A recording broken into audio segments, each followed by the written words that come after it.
There is a pine tree at the edge of my property that I cannot look at anymore. I have tried.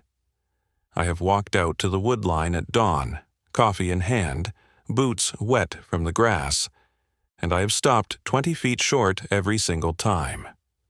The bark on that tree is marked up from about knee height to just above my head, deep gouges, 7 years of them, layered over each other like a record nobody asked to be kept.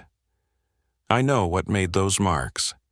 I know the sound it made while it was making them, and I know why it stopped.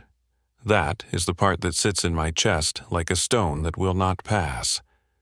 I am 63 years old, and I have worked this land since before most people reading this were born. I have seen deer taken by coyotes in the snow. I have seen a black bear stand up full height, not 40 feet from my kitchen window. I have seen things in these woods that do not belong in any field guide printed by any university. None of it prepared me for what came to that pine tree. None of it prepared me for what I eventually came to understand about why it came. I am not going to tell you what to believe. I stopped caring about that a long time ago. What I am going to tell you is what happened. Every morning for 7 years, it came to that tree before I was fully awake. Every morning I heard it, and every morning, near the end, I found myself listening for it the way a man listens for a familiar voice in a house that has gone too quiet. The last morning it came was a Tuesday in November. The frost was heavy. The sky was the color of old pewter. I heard the sound I had heard 1,000 times before, and I stood at the kitchen window with both hands flat on the counter. Then it stopped. Just like that. It stopped, and something in the air changed, and I knew without going outside that it would not come back. I was right. I have been right about very few things in my life. I wish I had been wrong about that one. I came to this land in the spring of 1991. I was 28 years old, and I had just finished 15 years of doing other people's work. Factory shifts, lumber yards, 2 winters on a road crew that paved stretches of highway in the Upper Peninsula. I had saved enough to put a down payment on 43 acres in Newaygo County. The farmhouse on it was not much to look at. The roof on the eastern side had been patched 3 times with materials that did not match. The porch steps were soft in 2 places. The well pump needed a new pressure tank inside the first week. None of that bothered me. I had grown up in a house that smelled like mildew and arguments. This place smelled like wood smoke and cold clay and pine resin, and that was enough. I spent that first summer learning the land the way you learn a person. Slowly. By paying attention to what it showed you and what it kept hidden. The 43 acres broke down roughly into thirds. The south section was open meadow with a creek running along its lower edge. The north section was dense second-growth forest, mostly maple and beech with pockets of hemlock. The middle section was a transition zone, scrubby and uneven, and it was there that the big pines stood. 3 of them, old growth, left standing when whoever logged this property decades ago decided they were not worth the trouble. The tallest one stood alone at the western edge of that middle section, about 60 yards from the back corner of the house. That tree would become the center of everything. But in the spring of 91, it was just a tree. A big, quiet, indifferent tree that I walked past every morning on my way to check the creek level after rain. I did not think about it much. I was too busy trying to make something out of what I had bought. I put in a garden that first year, nothing ambitious.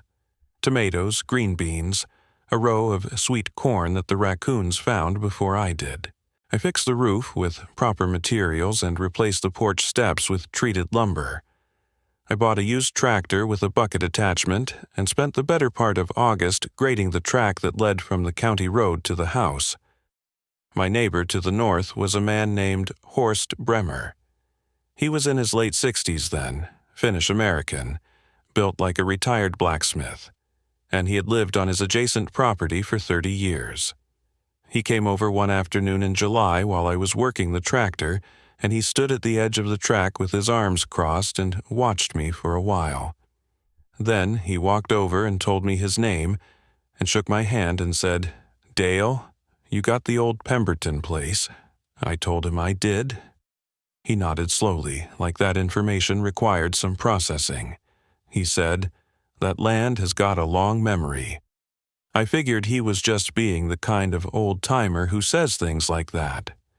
I thanked him for stopping by. He looked at the tree line for a moment before he left, just stood there and looked at it. I remember thinking he was checking the weather. I understand now that he was not checking the weather. There are moments in a life where the meaning of a thing is invisible to you, and you only see it backward, years later, when the evidence has piled up high enough to block out everything else. That afternoon with Horst Bremer was one of those moments. I filed it under nothing significant and got back on the tractor. The first autumn on the land passed without incident. I put up firewood. I winterized the pipes. I learned where the drafts came in around the old window frames and stuffed them with rope caulk. By the time the first hard frost came in October, I had settled into a routine that suited me. I was up before light. Coffee on the stove, not a machine, just a pot.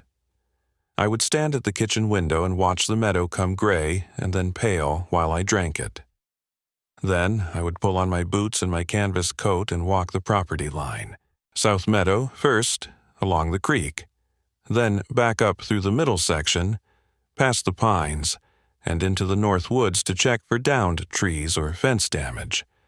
Then back to the house for breakfast. It was a clean, simple way to start a day, and I kept it for years. The winter of '91 was hard, 4 feet of snow by February. The kind of cold that makes the trees crack in the night and you wake up thinking someone fired a gun. I was alone on the property and I did not mind it. I had chosen this. I had chosen the quiet and the work and the distance from other people's noise. But there were nights in February when the wind came off the open meadow and pushed against the house from every side at once, and the sound it made was a low, sustained moan that had nothing human in it. And I would sit by the wood stove and read, and try not to listen too carefully to what was underneath the wind. I never could quite identify what that underneath sound was. A frequency more felt than heard, like something very large was breathing just beyond where the porch light ended. I told myself it was the cold making the ground shift. I told myself a lot of things that winter. The spring of '92 came late. Snow was still patchy in the north woods well into April. I remember the morning I first noticed the mark on the pine tree, because it was the same morning I found the first good morel of the season in the meadow edge, and those two things locked together in my memory like a date and a name. It was the 14th of April. The air smelled like thawed mud and bark. I was walking my usual line through the middle section when I stopped at the big pine. The bark, on the south-facing side, at about the height of my sternum, had 3 clean vertical gouges in it, each one about 10 inches long. The edges of the cuts were raw and light-colored against the dark bark. Fresh. Made recently. I stood there and looked at them for maybe a full minute. Then I crouched down and looked at the ground around the base of the tree. The ground was soft from the thaw, and there were impressions in it. Not deer prints, not bear. They were large, larger than any track I had seen outside of a zoo. The shape suggested something bipedal, but the depth and the spacing were wrong for a man. I stood up and looked into the tree line. The north woods were still and pale in the early light. Nothing moved. I went back to the house. I did not tell anyone about the tracks. I was new to the land and I did not want to be the man who saw things. That was a piece of pride that cost me years of understanding. By the following April, the marks on the tree were back. Same location on the bark. This time, 5 gouges, roughly parallel. I had spent the winter telling myself the first set had been a bear standing up to scratch. Bears do that. They use trees as scratch posts. They leave claw marks. I had convinced myself of this well enough that I had mostly stopped thinking about it. Then I saw the new marks, and the bear explanation became harder to hold. The spacing between the gouges was too wide for a black bear paw. And the height was wrong. A black bear standing upright and reaching up puts its marks high on a tree. These marks were made at the height where someone about my size would have pressed a hand and dragged it down. Someone. Something. That was when I started keeping a notebook. Not a diary. I was not and am not a diary-keeping man. Just a small spiral notebook with dates and brief observations. April 9th, 93. New marks on South Pine. 5 cuts, fresh. No tracks visible, ground frozen. April 10th, 93. Same tree, no new marks. Morning, quiet. I kept that notebook for years. The entries never got more dramatic than that. It was just evidence. Evidence of a pattern I did not yet understand the full shape of. But on the morning of April 9th, I stood at that tree, and I did something that surprised me. I put my own hand flat against the bark next to the marks. Just to compare, my palm against the marks. They were bigger than my hand by a significant margin. Wider. The fingers, if they were fingers, splayed out in a way that no human hand spreads. I stood there with my palm pressed to the bark for a long moment. The tree was cold. The bark was rough and smelled like sap and old wood and something else I could not name. Something animal. Something that had weight to it. I took my hand away and looked at it, and then I looked back at the marks, and for the first time I felt something other than curiosity. I felt a kind of solemn recognition. The way you feel when you realize a piece of music you thought was just background noise was actually written about something true. The years between 93 and 97 formed a particular shape that I can only describe by rendering them out one by one, because summing them up would strip out the part that mattered, which was the texture of them. It was in the texture that the relationship, if I can call it that, was built. In the spring of 93, after the April marks, I began walking to the tree at dawn. Not to investigate, just to be there at the time the marks appeared. I went every morning for 3 weeks and nothing happened. The marks were already there when I arrived each time, made in the dark before I woke up. I adjusted my wake time. 4 in the morning instead of 5. I pulled on my boots in the kitchen with just the stove light and walked out into the dark. The meadow in April before dawn is a different world.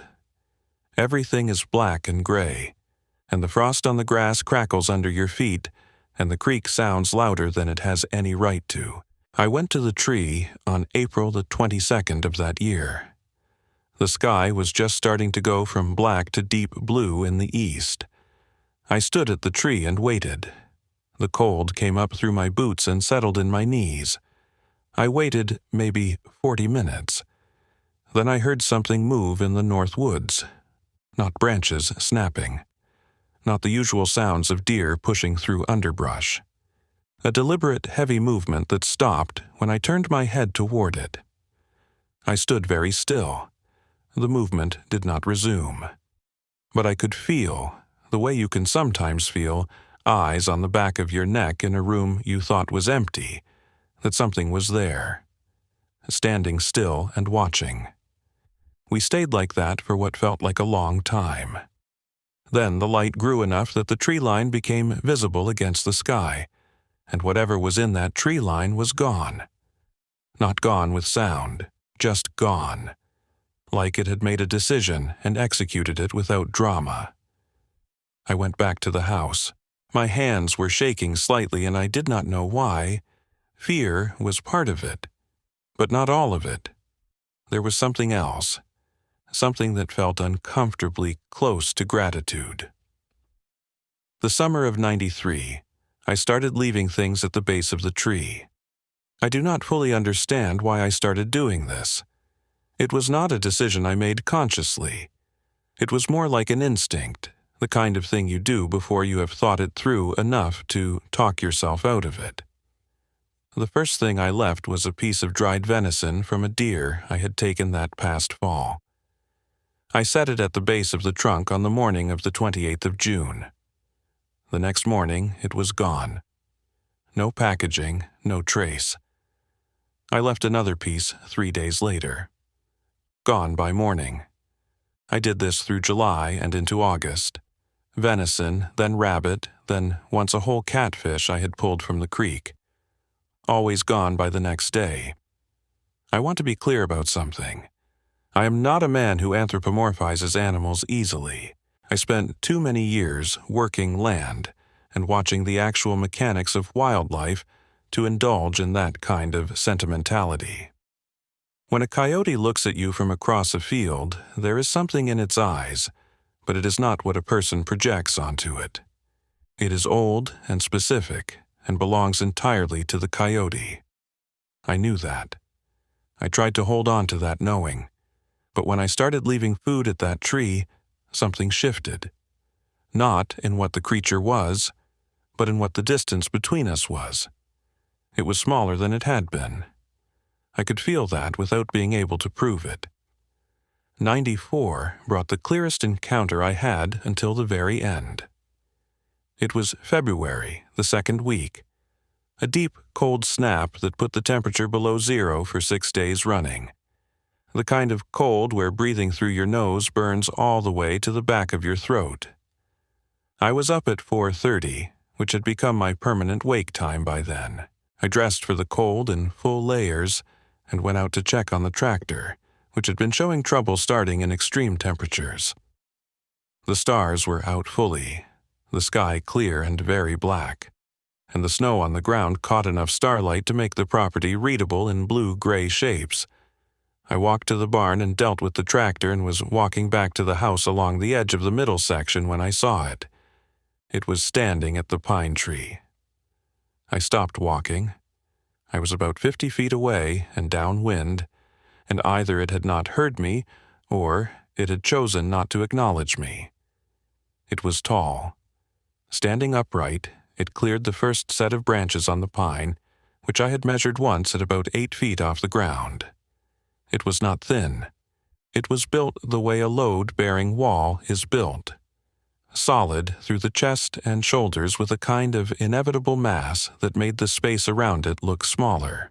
The fur or coat or whatever word belongs to it was dark, almost black, but in the starlight it carried a faint brownish undertone. It had one hand against the tree. Not clawing, just resting its hand against the bark the same way I had done once, back in 93, pressing its palm to the wood and holding it there. I did not move. I did not breathe more than I had to. I watched it stand like that for what my body told me was about 3 minutes. Then it turned its head in my direction. Not its whole body, just its head. It looked at me.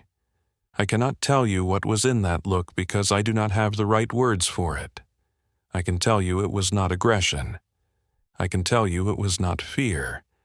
It was something that existed outside of both of those categories. Something more like acknowledgement. Like it had known I was there the whole time and had been waiting for me to stay still long enough to be seen. Then it walked back into the north woods, upright, moving through the snow with a quietness that made no sense for its size. And I stood in the dark for a long time after it was gone, the cold settling into me through every layer, and I did not go inside. In the spring of 95, I found the first of what became the most important objects in the whole of this story. I want to tell you what it was carefully because the telling matters. There is a specific spot along the creek where the bank cuts in sharply and forms a kind of overhang, and in the spring when the water is high it washes a flat shelf of clay below that overhang clean every year. That shelf becomes, for a few weeks in May, a kind of soft canvas that holds impressions very well before the summer heat dries and cracks it. I had made a habit of checking that shelf every spring because it was a good place to read what had been drinking from the creek at night. On the 6th of May, '95, I walked down to that shelf and found the usual scatter of deer tracks and a pair of raccoon trails. And near the center of the shelf, pressed clean and deep into the soft clay, was a single large feather. Not just lying there the way a feather falls. It had been placed with the quill end pushed into the clay so it stood upright. The feather was from a great horned owl. I know this because I have handled enough of them. The primary flight feather, dark brown with pale bearing, about 14 inches long. It was standing there in the center of that clay shelf as upright and deliberate as anything I had ever seen. I stood over it for a long time. Then I looked at the ground around the shelf, large impressions in the mud, the same spacing I had learned to recognize over 3 years of looking. I reached down and took the feather out of the clay. I carried it back to the house.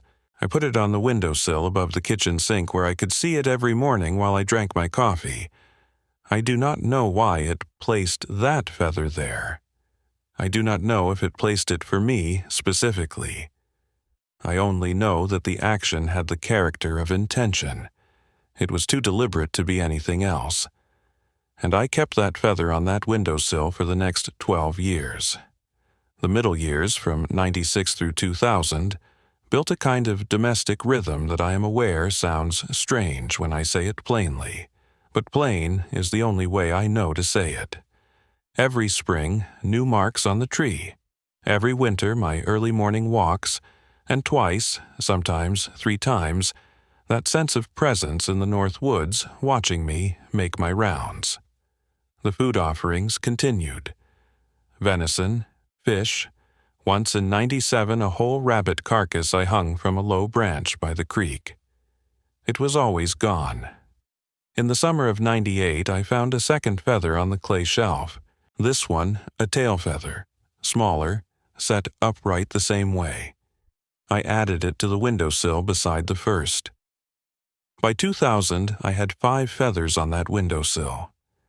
I had never once seen the creature take the food I left. I had never heard it make a sound at any of the distances I had observed from. The one time I had seen it clearly, in February of '94, it had not made a sound. That silence was part of what it was. A creature that large making that little noise. It was the silence of something that had decided, long before I arrived, what it would and would not give away. I respected that. I had spent enough of my life around men who gave everything away too loudly and too soon to have anything left when it mattered. There was something in the creature's economy of presence that I recognized from the inside. The spring of 2001 is where the weight of this story shifts, and I need to tell it carefully. My neighbor, Horst Bremer, had been declining for 2 years by then. His wife had passed in '98, and he had been alone on his property since, and the winters were taking pieces of him that the summers could not quite return. I had taken on the habit of driving over to his place every Sunday with something cooked, usually a pot of something hearty, and sitting with him at his kitchen table for an hour or 2. He did not talk much about himself. He talked about the land, about the weather, about things he had observed over his decades on the adjacent property. On a Sunday in late March of 2001, when the snow was still on the ground but the light had lengthened enough to suggest spring, I drove over and found him in a reflective mood. He asked me, unprompted, how the big pine was doing. I looked at him. I asked him what he meant. He wrapped both hands around his coffee mug and he said, "The one at the edge of the middle section. Dale, I know what comes to that tree." I sat back in my chair. I asked him how long he had known. He said, "Since before you bought the place." He said, "The Pembertons used to hear it at night, the sound it makes." I told him I had never heard it make any sound. He looked at me with an expression I can only describe as carefully measured, like a man who is deciding how much of a truth to give you. Then he said, It makes a sound when it grieves. I have heard it twice in 30 years, and both times someone who mattered to it was gone. I sat with that for a moment. I asked him what he meant by someone who mattered to it. He took a sip of his coffee and set the mug down precisely on the ring it had already made on the table. He said, "I mean what I said." I drove home that Sunday with Horst's words sitting in my lap the whole way, and I thought about the marks on the tree and the feathers on the windowsill, and the February night in '94, when it had looked at me with that expression I had no name for, and something began assembling itself in my understanding that I was not ready to finish building yet. Horst Bremer died on the 4th of November, 2002. I found him on his porch on a Monday morning, sitting in his chair with his coat on like he had been intending to go somewhere. He looked at peace. I called the county and waited with him until they came. That night I could not sleep. I lay in the dark and listened to the house settle and the wind move through the meadow. Sometime around 2 in the morning I heard it, a sound from the north woods unlike anything I had heard before. Low, sustained, and enormous. Not a howl. Not any category of vocalization I had a word for. It rose and fell with a slow, terrible regularity, like something breathing its grief out in long, controlled waves. It went on for what I believe was close to 20 minutes. I lay in my bed with my eyes open and the darkness pressing in from every window, and I did not move. When it stopped, the silence it left behind was the loudest thing I had ever heard. I thought about what Horst had said, someone who mattered to it. I did not know if Horst had been someone to the creature, or if the creature had known Horst across 30 years of adjacent living in the way it had come to know me. But the timing of that sound on that night was not coincidence. I have turned it over in my hands for 20 years since, and it is not coincidence. Horst Bremer had known this creature was here, and had left it in peace and had never spoken of it to anyone, as far as I knew, except to me in those last years. Maybe that was enough. Maybe for something like this, that kind of respectful silence is its own form of relationship. The years from 2003 through 2009 were the fullest years of what I can only call the companionship. The marks on the tree had begun to change in character. Still made before dawn. Still at the same location on the bark, but the pattern had become something more complex than the early parallel gouges. By 2005, the marks on the pine formed something that, if you stepped back and looked at the whole tree rather than individual seasons' marks, resembled a kind of layered map. Lines cutting through earlier lines. New marks following the grain of the bark in ways that seemed deliberate. I had stopped trying to interpret them by then. I had accepted that they were communication in a language I did not have the apparatus to read. What I could do was be present for them. Every morning I walked to that tree after my coffee, and I put my hand on the bark near the marks. Same spot, roughly, every morning. My palm against the rough bark that smelled like pitch and cold, and the particular musk that clung to the area around the tree all year. That was the thing between us. That was the specific, intimate act that belonged to no one else. The tree was where we overlapped. The tree was the place where two entirely different kinds of life touched at a single point and held for a moment before the day pulled both of them apart. I knew, by 2005, that the creature watched me do this. I could not see it. I rarely could, but I knew it was there. The way you know someone is thinking about you even when they are not in the room. A pressure in the air. A quality of attention that has weight. In the autumn of 2007, I did something I had not done since the early 90s. I set out food at the base of the tree. I had stopped the practice around 2001. Not for any particular reason, just because it had felt like its time had passed. But in October of 2007, The deer population on the property had been poor for 2 years running, and I found myself thinking about the winter ahead and wondering if the creature was managing. That was the thought. I want to be honest about that. I was worried about it the way you worry about someone you cannot call and cannot check on but cannot stop thinking about. I left a haunch of venison at the base of the pine on the morning of October 15th. I went back the next morning and it was gone. I left another piece 3 days later. Gone by morning. I continued through that winter once a week or so, setting meat at the base of the tree. In February of 2008, the coldest stretch of that winter, I came to the tree at 4:30 in the morning and found a feather standing upright in the snow at the base of the trunk. An owl feather, set into the snow the same way the first one had been set into the clay 13 years earlier. I picked it up very carefully. I carried it back to the house and set it on the windowsill with the others. By then, I had 9. I stood at the sink with both hands on the counter and I looked at those 9 feathers lined up in the gray morning light, and something moved through me that I cannot name without diminishing it. So I will not name it. The spring of 2011 was the last full spring. I know that now. I did not know it then. The marks came as they always had in April, fresh on the south face of the bark. I made my morning walk. I pressed my palm to the bark. The pine smelled the way it always smelled, and the morning was cold and clear, and the meadow was just beginning to show the first pale green. Everything was exactly as it had always been.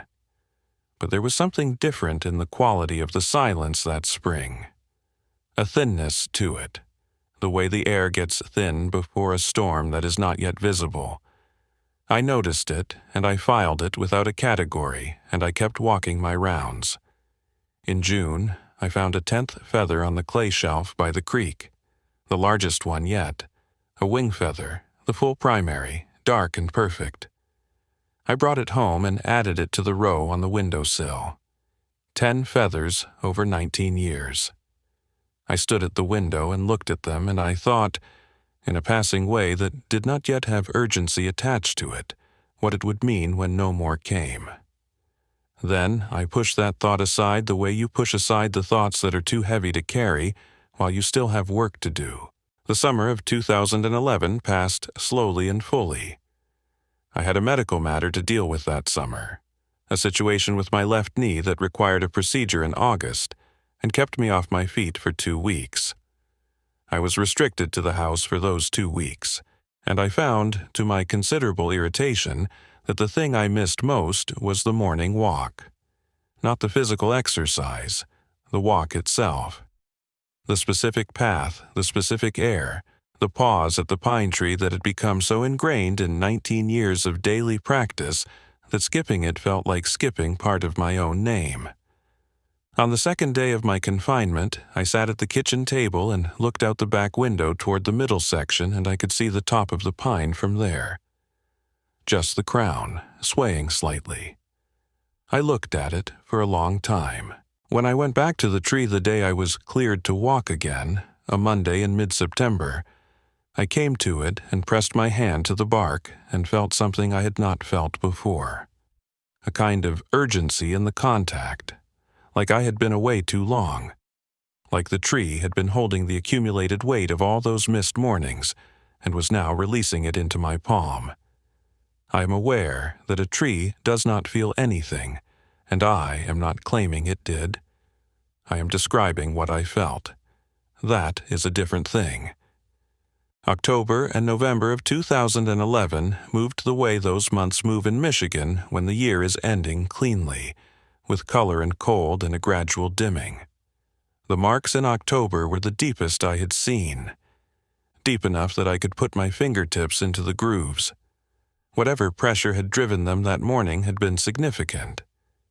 I ran my fingers along the cuts for the first time, slowly, reading them like a text I would never understand, but could not stop trying to. The cold was in the bark and in the gouges and in my fingertips all at once. I stood there with my hand in the marks and the first light coming through the tree line, and I said, out loud, to whatever was or was not listening, "I heard you." I do not know why I said that. I had not spoken aloud at the tree before. It felt necessary in a way I could not argue with.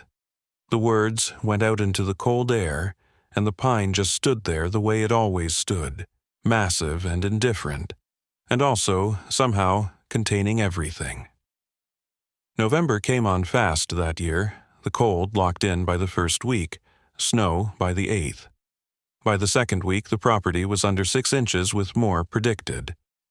I kept my walks, slower now because of the knee and because of the dark. On the morning of November 15th, a Tuesday, I woke at 4:15 and dressed, and pulled on my boots and poured my coffee and stood at the kitchen window. The sky was the color of an old quarter, flat gray with no depth to it. The snow on the ground was undisturbed and blue-white in the pre-dawn. I drank half my coffee, standing at the window, and then I heard it. The sound from the middle section. The sound I knew as well as I knew the sound of the house settling, or the creek in high water. The sound of the marks being made on the pine. That dragging pressure on the bark that carried through the cold air and into the bones of anyone who knew what it was.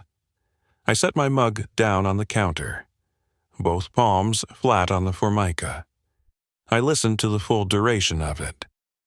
When it stopped, I waited. I counted to 60 without meaning to. Then the silence was complete in a way it had not been complete before. A finished silence. I went to the door and laced my boots and walked across the snow to the pine tree. The marks were fresh, deep and still warm when I touched them, or I believed they were warm. I could not be certain with my hands as cold as they were. I pressed my palm to the bark. I stood there for a long time. I looked into the north woods. Nothing. No movement, no presence in the tree line. The particular quality of attention that I had learned to feel as evidence of being watched was absent. I was alone at the tree for the first time in 19 years. I knew it the way I had known other absences in my life. The way you know a room is empty before you have turned on the light. I went back every morning. For weeks, I went back. Every morning before full light, coffee left on the counter, boots laced across the snow or the frozen ground, or eventually the thawed mud of early spring, to that tree. I pressed my hand to the bark every single morning. The marks did not come again. No new gouges in the spring, no presents in the north woods, no feathers on the clay shelf by the creek. The shelf in May of 2012 was just a shelf of clay with deer tracks and a single set of raccoon prints. I stood over it for a long time, and then I walked back to the house and sat at the kitchen table and stayed there until the light changed. I kept going to the tree every morning for the rest of that year. It became a different kind of act. Not a routine, not a check, a memorial. Something I did because the doing of it was the only form of faithfulness I had left to offer. I kept going to the tree through 2013 and 2014 and 2015, every morning, my palm to the bark. The old marks still there, weathering slowly, the edges of the gouges softening as the bark tried to heal over them. 7 years of marks still visible. 19 years of presence remembered by the wood, if not by anything that still lived to come to it. I found the 10th feather on the windowsill still there this past January. I had not dusted the sill in some time, and it had accumulated a thin gray film around the feathers, but the feathers themselves were intact. 10 owl feathers in a row, the largest one on the right. I stood at the sink looking at them with the winter light coming in flat and pale from the meadowside, and I thought about everything I have put into this account, and I tried to find a way to organize it into a lesson the way people expect a story to end, with a principle extracted. With a clear moral you can carry away and apply to something else. I cannot do that. What I arrived at, standing at that kitchen window with cold coffee going cold in my hand and 19 years of mornings behind me, is something too specific to this particular creature and this particular pine tree to carry over cleanly into any other life.